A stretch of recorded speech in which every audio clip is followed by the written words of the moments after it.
you ever notice how real AEW storytelling can feel if you let it? Now, I've heard a lot of people criticize this spot.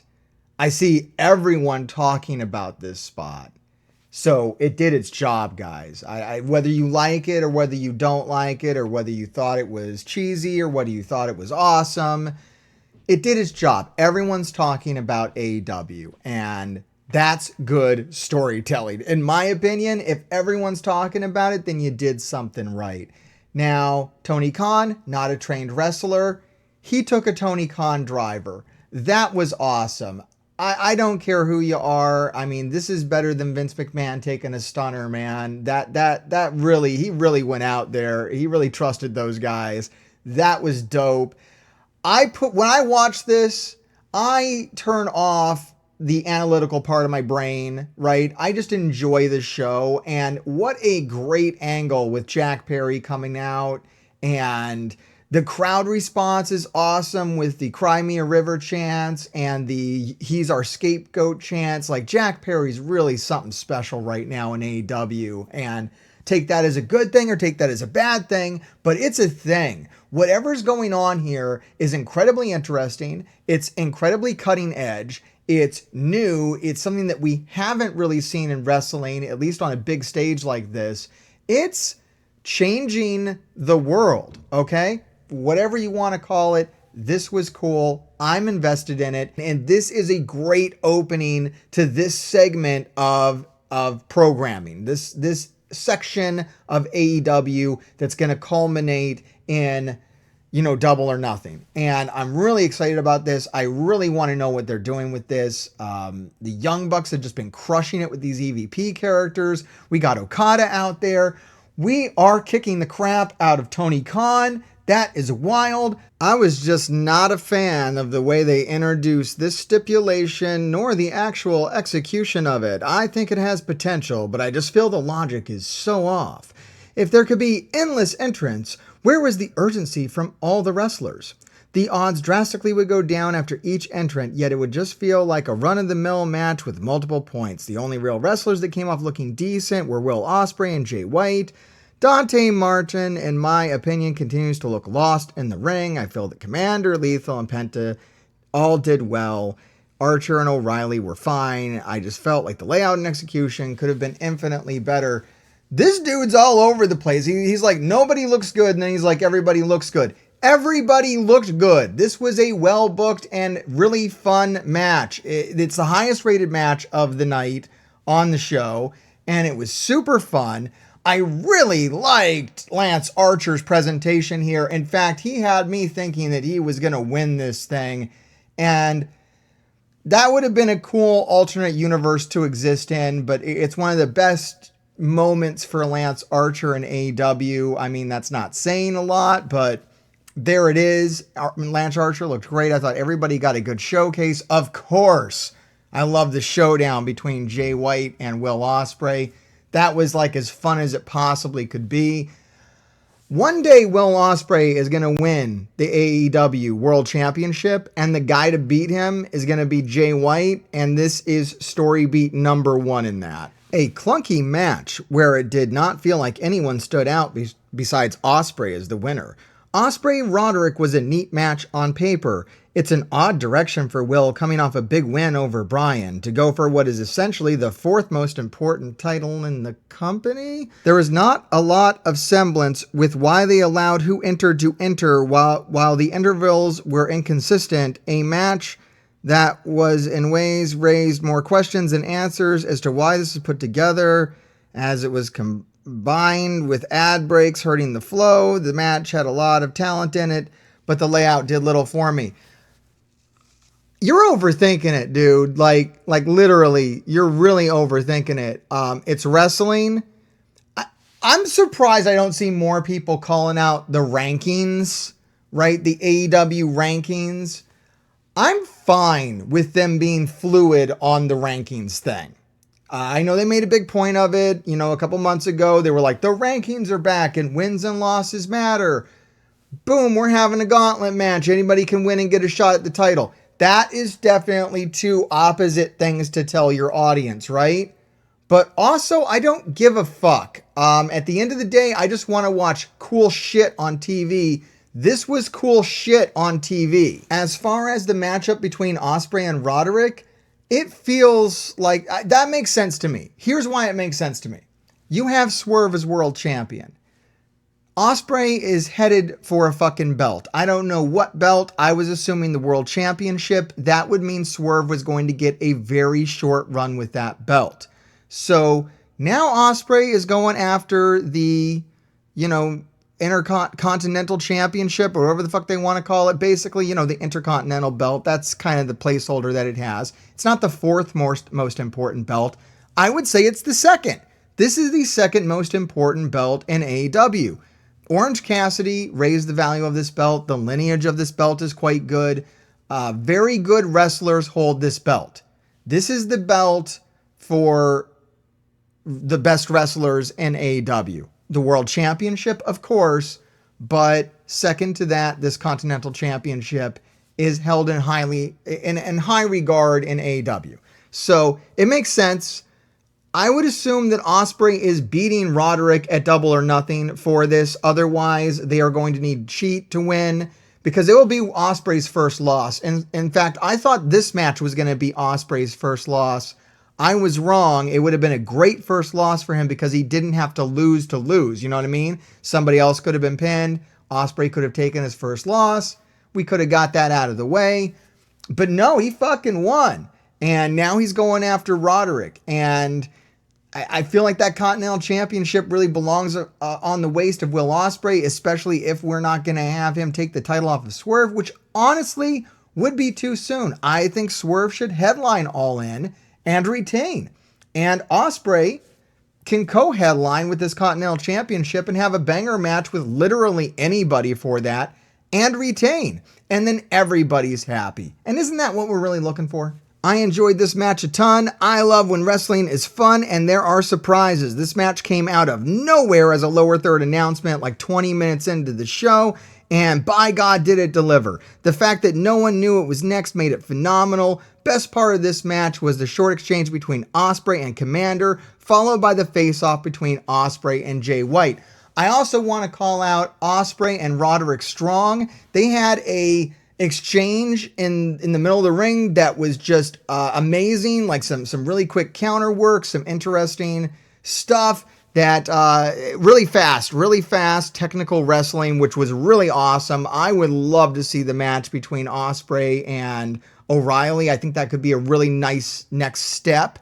After Osprey wins that belt off of Roderick, O'Reilly can get his second attempt at the belt against Will Ospreay, and I think they are going to put on an absolute banger. I was really into Chris Jericho's learning tree. I thought it was really cool. I like him really leaning into that delusional kind of thing. And then Big Bill came out, and I'm not so much into the learning tree. Once again, it's the same problem with Chris Jericho that I've been having for a while, and that is, I trust that he's taken us somewhere good. I trust that he has a good idea he's going to get to a good place.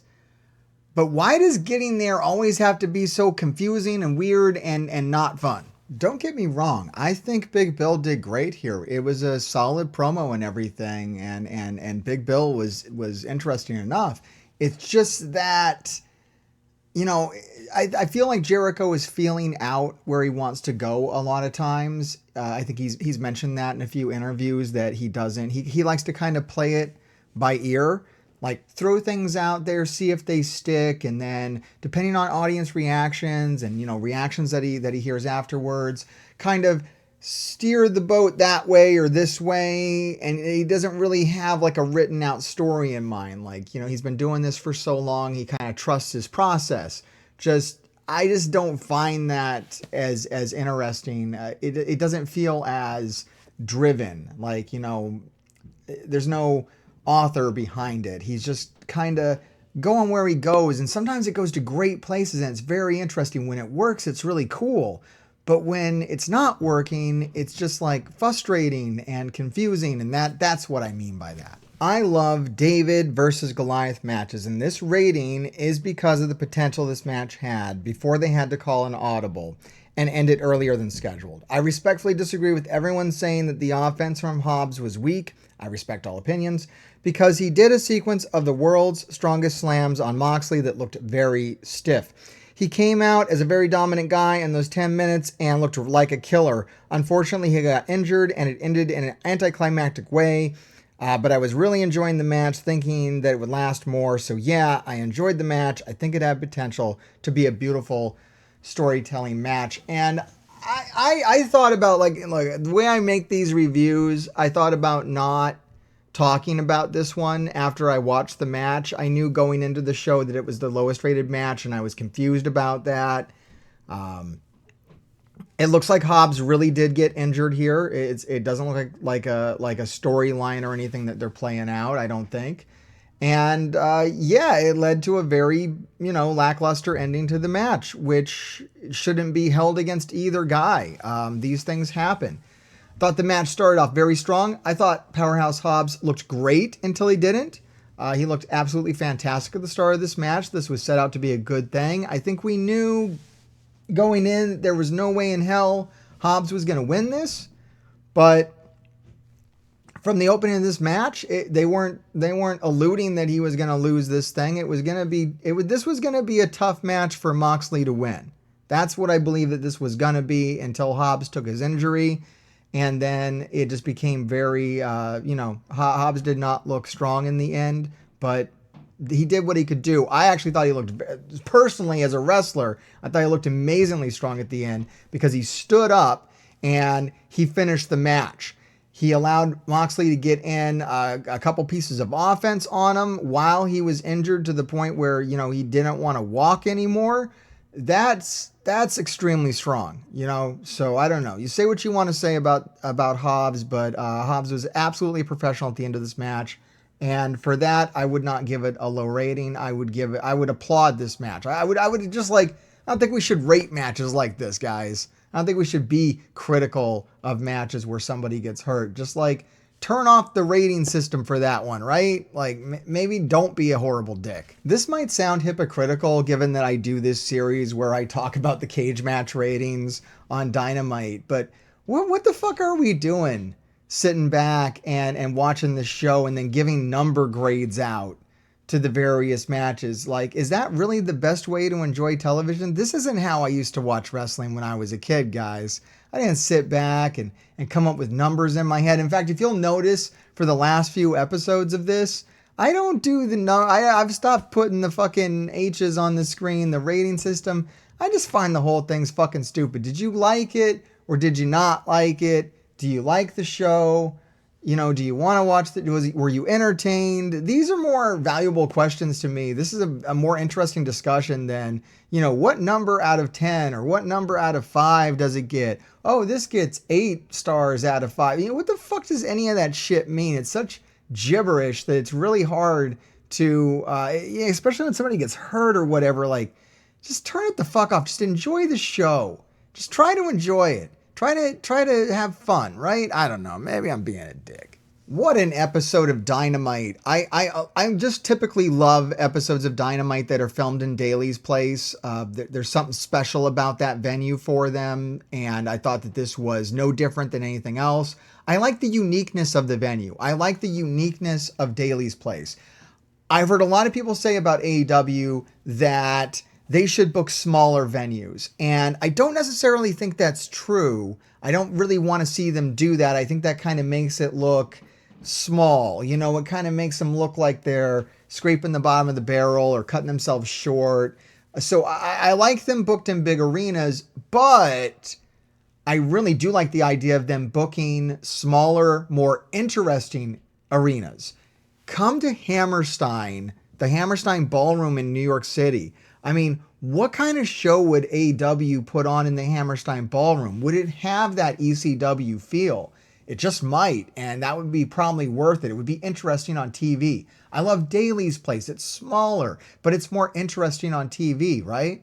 At least for a change of pace. I like seeing the big arenas on TV too, but seeing Daly's Place, I love the episode of Dynamite that they filmed on the Jericho cruise. That was really cool. Change of pace, very interesting. I've never seen an episode of wrestling, any wrestling program filmed on a boat. So that was really neat. I think they should do more unique locations like that. Sprinkle it in, use it sparingly. I don't want it to become the norm, but I think doing that on an occasional basis is really cool and mixes things up and gives them potential to work that into their storylines and inspire them to kind of do new things. Anyways, let me know what you think down in the comments below. As always, check us out on Instagram. We got that over there going on there. It's honestly much easier to do positive wrestling content on Instagram than it is on YouTube. We're still trying to figure it out on YouTube, so I'd appreciate it if after this, if you made it this far, you go watch another video. That'll help tell the algorithm that you actually like this channel and to show you what we make. Go back there, check it out. I'm sure you've missed a couple of videos because a lot of this stuff has low views, but I appreciate your support nonetheless. Make sure you like and subscribe, and grave diggers, keep digging. He is I, and I am him, and I'm the undisputed trend in that Taven. And this dork behind the camera, some Melvin told me to say, grave diggers keep on digging. Whatever that means. I am AEW wrestler and Ring of Honor tag champ, Mike Bennett. And remember, grave diggers keep digging, but not the monster truck. Even though my son really likes that monster truck, I kind of like Son of a Digger, and so I'm going off on a tangent about monster trucks because my son really loves monster truck, but we're talking about the YouTube channel, so make sure, grave diggers, keep on digging, baby. So this Mark doing one half private party saying what up to the grave diggers and you doing your thing, bro. Alright, like, subscribe, and watch another video, or be cursed. If you're cursed, that means the grave diggers will keep digging your graves, so you probably want to do it.